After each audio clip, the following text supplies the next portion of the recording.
Traffic congestion is a condition on road networks that occurs as use increases, and is characterized by slower speeds, longer trip times, and increased vehicular queuing. The most common example is the physical use of roads by vehicles. When traffic demand is great enough that the interaction between vehicles slows the speed of the traffic stream, this results in some congestion. As demand approaches the capacity of a road, extreme traffic congestion sets in. When vehicles are fully stopped for periods of time, this is colloquially known as a traffic jam or traffic snarl-up. Traffic congestion can lead to drivers becoming frustrated and engaging in road rage. Causes: traffic congestion occurs when a volume of traffic or modal split generates demand for space greater than the available road capacity. This point is commonly termed saturation. There are a number of specific circumstances which cause or aggravate congestion. Most of them reduce the capacity of a road at a given point or over a certain length, or increase the number of vehicles required for a given volume of people or goods. About half of U.S. traffic congestion is recurring, and is attributed to sheer weight of traffic. Most of the rest is attributed to traffic incidents, road work and weather events. Traffic research still cannot fully predict under which conditions a traffic jam may suddenly occur. It has been found that individual incidents may cause ripple effects which then spread out and create a sustained traffic jam when, otherwise, normal flow might have continued for some time longer. Mathematical theories. Some traffic engineers have attempted to apply the rules of fluid dynamics to traffic flow, likening it to the flow of a fluid in a pipe.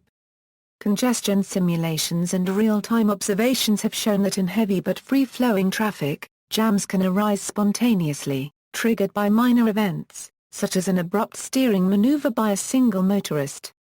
Traffic scientists liken such a situation to the sudden freezing of supercooled fluid. However, unlike a fluid, traffic flow is often affected by signals or other events at junctions that periodically affect the smooth flow of traffic. Alternative mathematical theories exist, such as Boris Kerner's three-phase traffic theory.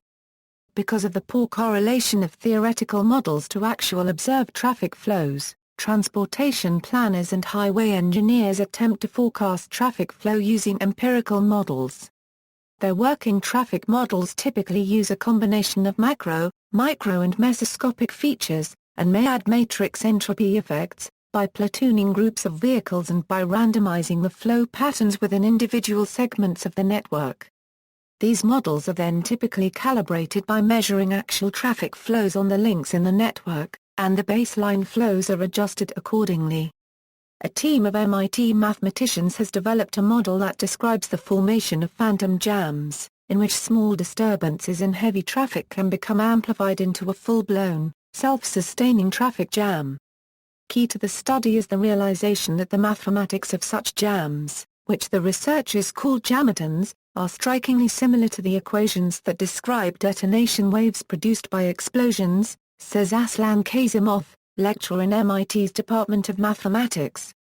That discovery enabled the team to solve traffic jam equations that were first theorized in the 1950s. Economic theories. Congested roads can be seen as an example of the tragedy of the commons. Because roads in most places are free at the point of usage, there is little financial incentive for drivers not to overuse them, up to the point where traffic collapses into a jam, when demand becomes limited by opportunity cost. Privatization of highways and road pricing have both been proposed as measures that may reduce congestion through economic incentives and disincentives. Congestion can also happen due to non-recurring highway incidents, such as a crash or roadworks, which may reduce the road's capacity below normal levels. Economist Anthony Downs argues that rush-hour traffic congestion is inevitable because of the benefits of having a relatively standard work day. In a capitalist economy, goods can be allocated either by pricing or by queuing. Congestion is an example of the latter.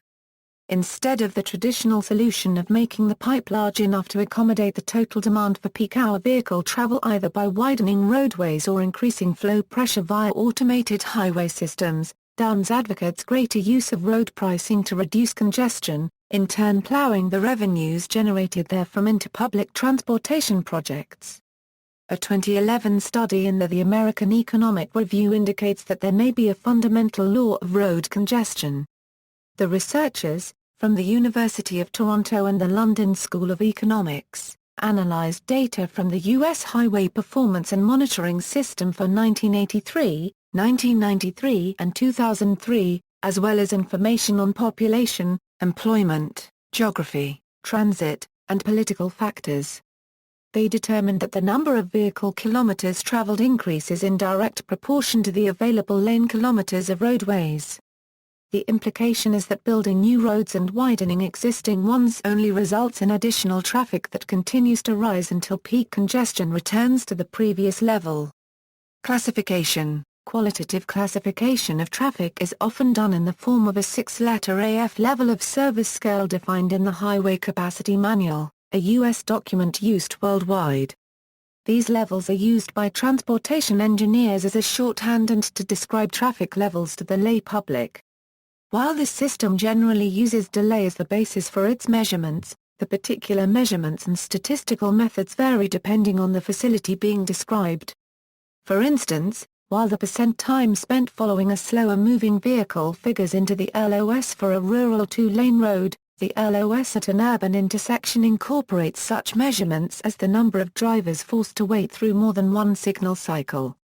Traffic congestion occurs in time and space, that is, it is a spatio-temporal process. Therefore, another classification schema of traffic congestion is associated with some common spatio-temporal features of traffic congestion found in measured traffic data. Common spatio-temporal empirical features of traffic congestion are those features, which are qualitatively the same for different highways in different countries measured during years of the traffic observations. Common features of traffic congestion are independent on weather, road conditions and road infrastructure, vehicular technology, driver characteristics, daytime, etc. Examples of common features of traffic congestion are the features, J, and, S, 4, respectively, the wide-moving jam and synchronized flow traffic phases found in Kerner Euro unregistered trademark S three-phase traffic theory. The common features of traffic congestion can be reconstructed in space and time with the use of the ASDA and FOTO models. Negative impacts. Traffic congestion has a number of negative effects, wasting time of motorists and passengers. As a non-productive activity for most people, congestion reduces regional economic health. Delays, which may result in late arrival for employment, meetings, and education, resulting in lost business, disciplinary action or other personal losses. Inability to forecast travel time accurately, leading to drivers allocating more time to travel just in case, and less time on productive activities. Wasted fuel, increasing air pollution and carbon dioxide emissions owing to increased idling, acceleration and braking. Wear and tear on vehicles as a result of idling in traffic and frequent acceleration and braking, leading to more frequent repairs and replacements. Stressed and frustrated motorists, encouraging road rage and reduced health of motorists. Emergencies. Blocked traffic may interfere with the passage of emergency vehicles traveling to their destinations where they are urgently needed. Spillover effect from congested main arteries to secondary roads and side streets as alternative routes are attempted, which may affect neighborhood amenity and real estate prices. Higher chance of collisions due to tight spacing and constant stopping and going. Road rage. Road rage is aggressive or angry behavior by a driver of an automobile or other motor vehicle. Such behavior might include road gestures, verbal insults, deliberately driving in an unsafe or threatening manner, or making threats. Road rage can lead to altercations, assaults, and collisions which result in injuries and even deaths. It can be thought of as an extreme case of aggressive driving. The term originated in the United States in 1987 or 1988, when a rash of freeway shootings occurred on the 405, 110 and 10 freeways in Los Angeles, California. These shooting sprees even spawned a response from the AAA Motor Club to its members on how to respond to drivers with road rage or aggressive maneuvers and gestures.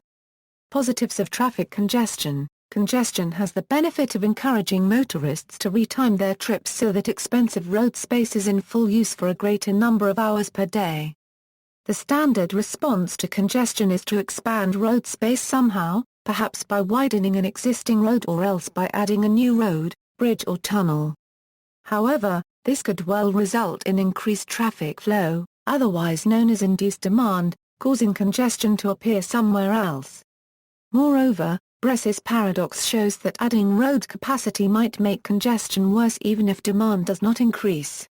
It has been argued that traffic congestion, by reducing road speeds in cities, could reduce the frequency and severity of road accidents. Countermeasures. It has been suggested by some commentators that the level of congestion that society tolerates is a rational choice between the costs of improving the transportation system and the benefits of quicker travel. Others link it largely to subjective lifestyle choices, differentiating between car-owning and car-free households. Road infrastructure. Junction improvements, grade separation, using bridges freeing movements from having to stop for other crossing movements, ramp signaling, drip feeding merging traffic via traffic signals onto a congested motorway-type roadway, reducing junctions, local express lanes, providing through lanes that bypass junction on-ramp and off-ramp zones, limited access roads that limit the type and amounts of driveways along their lengths. Reversible lanes, where certain sections of highway operate in the opposite direction on different times of the day/days of the week, to match asymmetric demand. These pose a potential for collisions, if drivers do not notice the change in direction indicators. This may be controlled by variable message signs or by movable physical separation, separate lanes for specific user groups.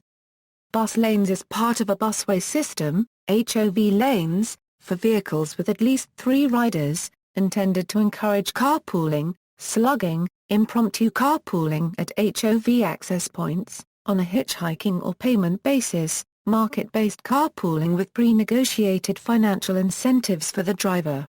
Urban planning and design. City planning and urban design practices can have a huge impact on levels of future traffic congestion, though they are of limited relevance for short-term change. Grid plans including fused grid road network geometry, rather than tree-like network topology which branches into cul-de-sacs. This avoids concentration of traffic on a small number of arterial roads and allows more trips to be made without a car. Zoning laws that encourage mixed-use development, which reduces distances between residential, commercial, retail, and recreational destinations, car-free cities, car-light cities, and eco-cities designed to eliminate the need to travel by car for most inhabitants. Transit-oriented development are residential and commercial areas designed to maximize access to public transport by providing a transit station or stop. Supply and demand. Congestion can be reduced by either increasing road capacity, or by reducing traffic. Capacity can be increased in a number of ways, but needs to take account of latent demand, otherwise it may be used more strongly than anticipated. Critics of the approach of adding capacity have compared it to fighting obesity by letting out your belt.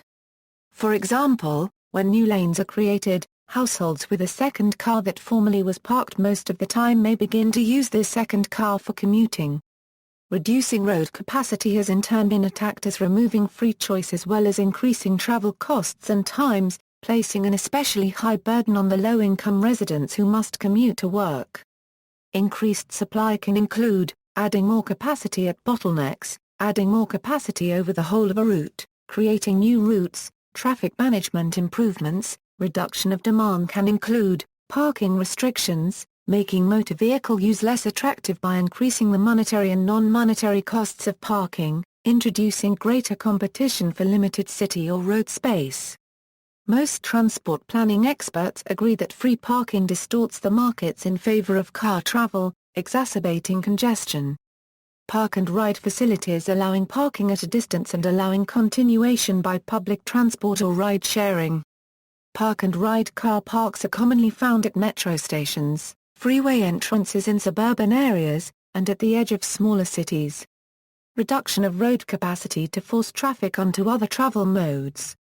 Methods include traffic calming and the shared space concept. Road pricing, charging money for access onto a road-specific area at certain times, congestion levels or for certain road users, cap and trade, in which only licensed cars are allowed on the roads. A limited quota of car licenses are issued each year and traded in a free market fashion. This guarantees that the number of cars does not exceed road capacity while avoiding the negative effects of shortages normally associated with quotas. However, since demand for cars tends to be inelastic, the result are exorbitant purchase prices for the licenses, pricing out the lower levels of society, as seen Singapore's Certificate of Entitlement scheme. Congestion pricing, where a certain area, such as the inner part of a congested city, is surrounded with a cordon into which entry with a car requires payment. The cordon may be a physical boundary or it may be virtual, with enforcement being via spot checks or cameras on the entry routes. Major examples are Singapore's electronic road pricing, the London congestion charge system, Stockholm congestion tax and the use of hot lanes predominantly in North America. Road space rationing, where regulatory restrictions prevent certain types of vehicles from driving under certain circumstances or in certain areas. Number plate restrictions based on days of the week, as practiced in several large cities in the world, such as Athens, Mexico City, Manila and Sao Paulo. In effect, such cities are banning a different part of the automobile fleet from roads each day of the week. Mainly introduced to combat smog, these measures also reduce congestion. A weakness of this method is that richer drivers can purchase a second or third car to circumvent the ban. Permits, where only certain types of vehicles are permitted to enter a certain area, and other types are banned. For example, Bertrand Delanoë, the mayor of Paris, has proposed to impose a complete ban on motor vehicles in the city's inner districts, with exemptions only for residents, businesses, and the disabled. Policy approaches, which usually attempt to provide either strategic alternatives or which encourage greater usage of existing alternatives through promotion, subsidies or restrictions. Incentives to use public transport, increasing modal shares. This can be achieved through infrastructure investment, subsidies, transport integration, pricing strategies that decrease the marginal cost-fixed cost ratios, improve timetabling and greater priority for buses to reduce journey time, for example, bus lanes, BTR. Cycling promotion through legislation, cycle facilities, subsidies, and awareness campaigns. The Netherlands has been pursuing cycle-friendly policies for decades, and around a quarter of their commuting is done by bicycle. Promotion of more flexible workplace practices. For example, a flexible workplaces pilot was undertaken in Brisbane, Australia during 2009 to test the applicability of a voluntary travel behaviour change program to achieve transport system outcomes, particularly as they related to managing congestion either through mode shift or peak spreading. During the one-month pilot, amongst almost 900 Brisbane CBD workers across 20 private and public sector organisations, shifts of more than 30% out of the morning and afternoon peak travel was recorded. Telecommuting encouraged through legislation and subsidies. Online shopping promotion, potentially with automated delivery booths helping to solve the last-mile problem and reduce shopping trips made by car. Traffic management.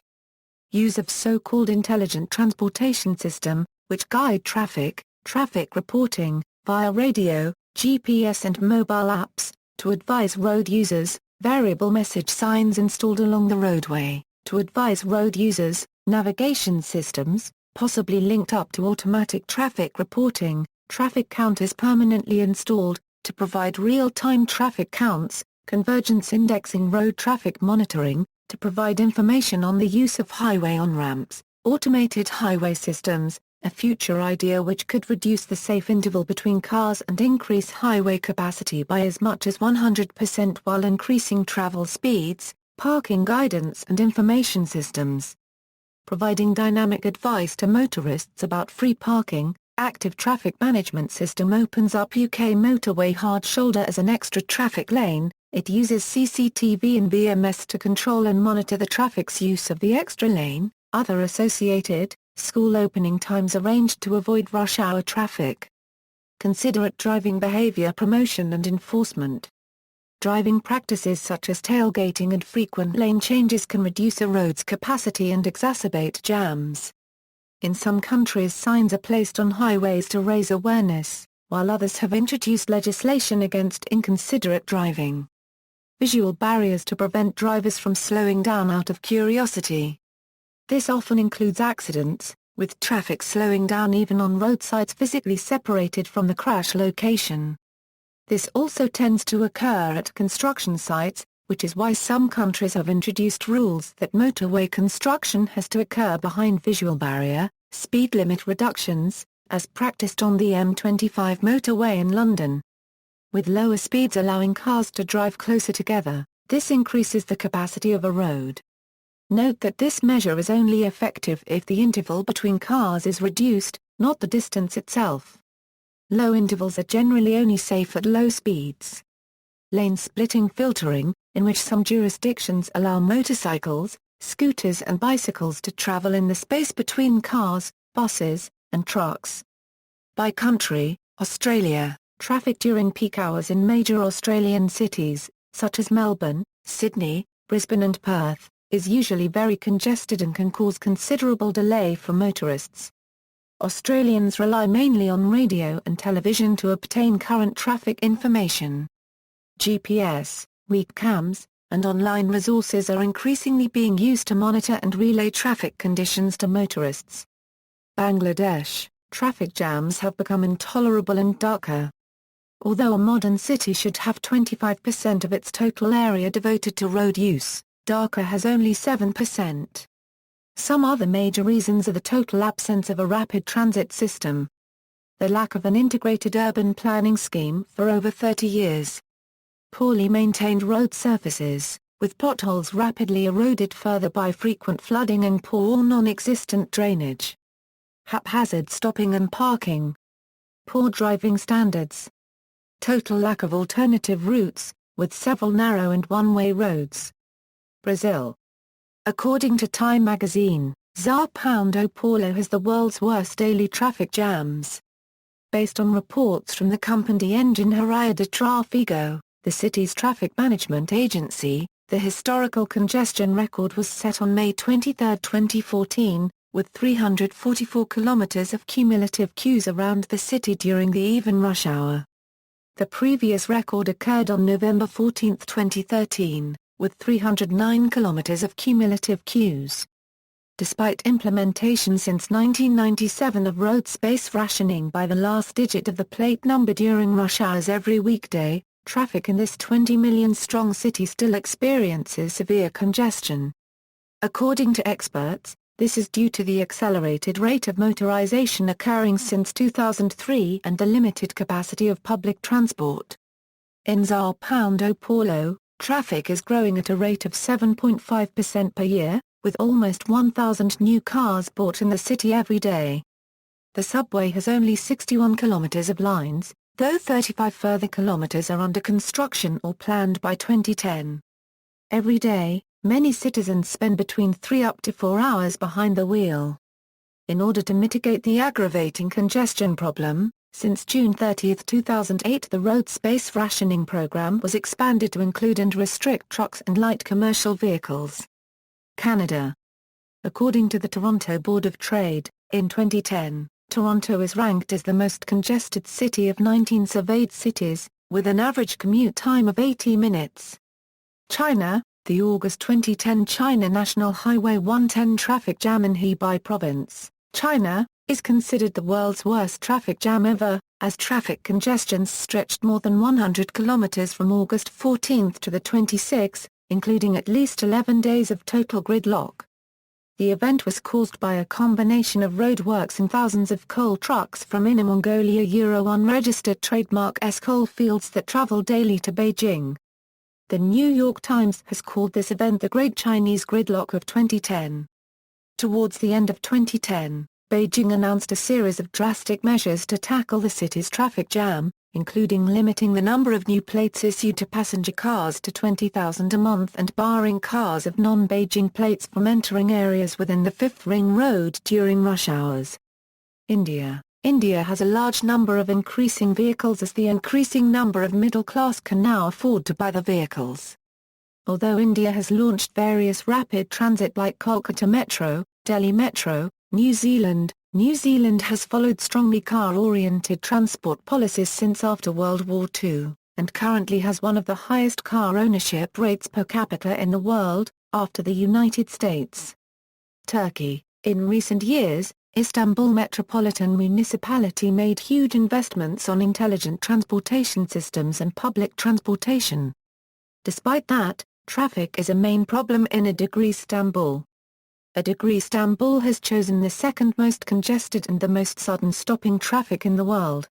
Travel times in Turkey, a Euro unregistered trademark's largest city, take on average 55% longer than they should, even in relatively less busy hours. United Kingdom. In the United Kingdom, the inevitability of congestion in some urban road networks has been officially recognised since the Department for Transport set down policies based on the report Traffic in Towns in 1963. Even when everything that it is possibly to do by way of building new roads and expanding public transport has been done, there would still be, in the absence of deliberate limitation, more cars trying to move into, or within our cities than could possibly be accommodated. The Department for Transport sees growing congestion as one of the most serious transport problems facing the UK. On December 1, 2006, Rod Eddington published a UK government-sponsored report into the future of Britain's transport infrastructure. The Eddington Transport Study set out the case for action to improve road and rail networks, as a crucial enabler of sustained productivity and competitiveness. Eddington has estimated that congestion may cost the economy of England £22 billion a year in lost time by 2025. He warned that roads were in serious danger of becoming so congested that the economy would suffer. At the launch of the report, Eddington told journalists and transport industry representatives introducing road pricing to encourage drivers to drive less was an economic no-brainer. There was, he said, no attractive alternative. It would allegedly cut congestion by half by 2025, and bring benefits to the British economy totaling £28 billion a year. United States. The Texas Transportation Institute estimated that, in 2000, the 75 largest metropolitan areas experienced 3.6 billion vehicle hours of delay, resulting in $5.7 billion US gallons in wasted fuel and $67.5 billion in lost productivity, or about 0.7% of the nation's GDP. It also estimated that the annual cost of congestion for each driver was approximately $1,000 in very large cities and $200 in small cities. Traffic congestion is increasing in major cities and delays are becoming more frequent in smaller cities and rural areas. According to traffic analysis firm INRIX in 2011, the top 10 worst U.S. traffic cities are: Honolulu, drivers waste 58 hours in traffic. New York, drivers waste 57 hours in traffic. Los Angeles, drivers waste 56 hours in traffic.